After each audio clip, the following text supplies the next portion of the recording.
What's going on, Buff Nation? Welcome back to another video. We have arrived. It's game day. I told you probably wouldn't see me until later on tonight, but I lied. Depth chart has been released. Figured we'd talk about it. Games in 2 hours. I said, let's break it down. Any surprises, any crazy things that we didn't think that would or wouldn't happen? Let's talk all about it. Before we do, though, the show is brought to you by BetUS. Go ahead and roll that intro, baby. All right, here we go. It has been released. We have the Colorado offense up first. I feel like this one is probably pretty locked in, except a small little smudge there at the bottom we're going to get into.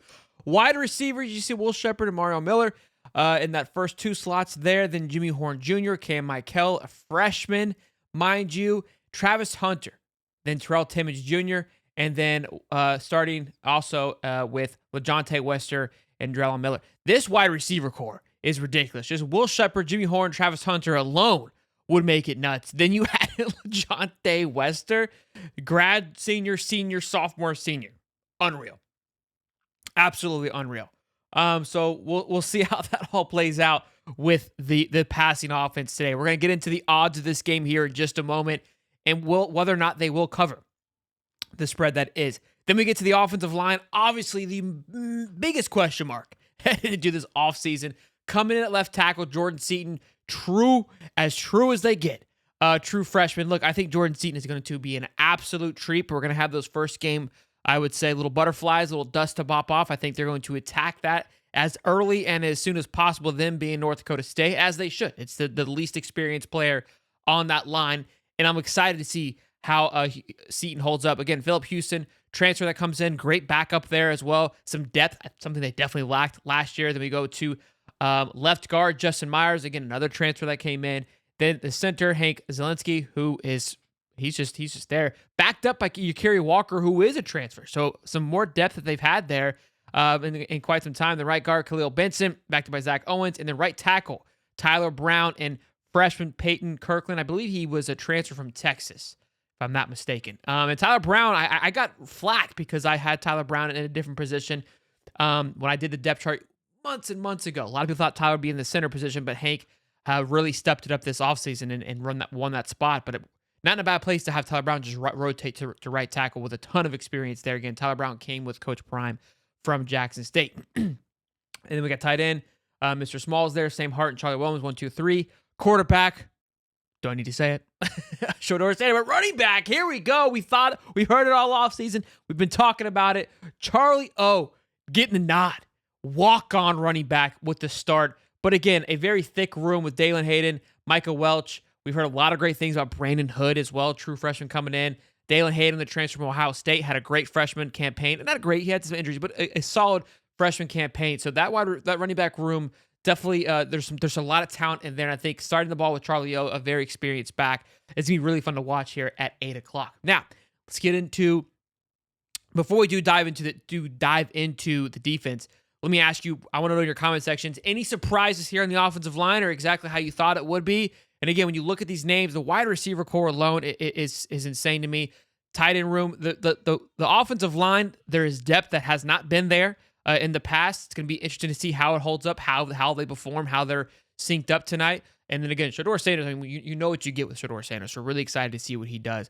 But let's go ahead and talk about who the show is bringing this to us today, which is BetUS. The link is in the description. Your last opportunity to get in on this action for this game. Whether you want to do the 9.5 or the 9, it's 9.5 other places.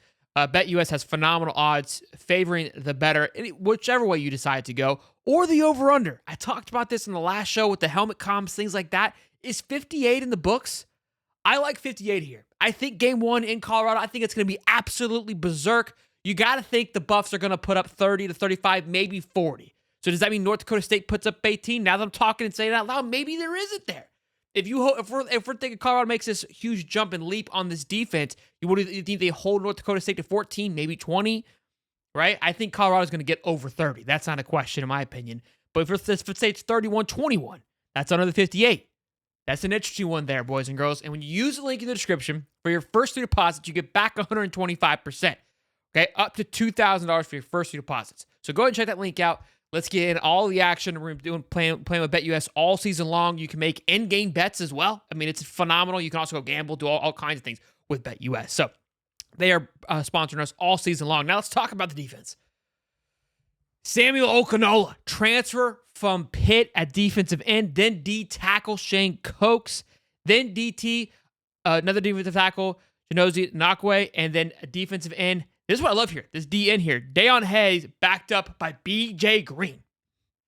BJ Green is an absolute beast. Okay?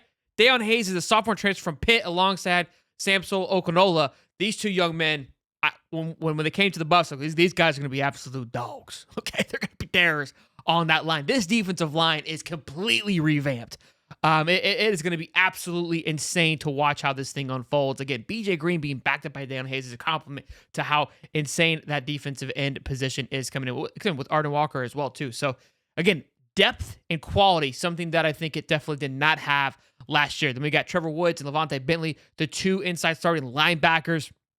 The linebacker room, obviously a big point of emphasis. I think that is definitely the weakest part on this defense.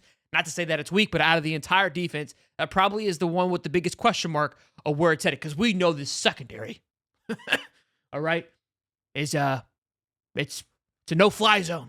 Okay, we head into the secondary, that nickel star position. You got Preston Hodge coming in, the senior transfer as well. This young man, been hearing some great things in camp about him. Travis Hunter, I'm not familiar with him. I'm kidding. Pick up on the sense of humor there. I'm joking. We know what Travis Hunter's going to do. It says junior. I thought there was a typo on the offense that it said sophomore. I was like, am I losing my head here? I was like, wait a minute, I'm doing math. But yeah, he's a junior. Had a sophomore on the offense. Someone had a typo there. Shiloh Sanders, Cameron Craig, as well as safety. And then DJ McKinney, the transfer from Oklahoma State at that other cornerback position. For surprises, I don't think there are any except the BJ Green one. I think that's not a bad surprise. Right? I think we've heard a lot of great things, so I guess it's not a complete question mark or a surprise. Again, when this has started, it doesn't mean that BJ's not going to play, right? It's just who's going to trot onto the field first. And even Coach Prime said in his presser, he goes, look, the depth chart's useless for us. I'm putting the best guy out there. This guy might, and he even said, this guy might start better, but this guy comes in and closes better. So it's not necessarily who's the better player. It's just how are they going to be best utilized in the game. I can't wait. I'm so excited to see how this thing plays out today, to get a good look, to get a fresh look at this. We'll be doing a halftime show, so you guys keep the bell turned on. We'll talk all about what we've seen in the first half, things we didn't like, things we like, get your thoughts and opinions about it. Yeah, I'm running out of air. If you guys like today's video, be sure to smash the like button and subscribe. Today's show was brought to you by BetUS, and I'll see you guys in the next one. Enjoy game one.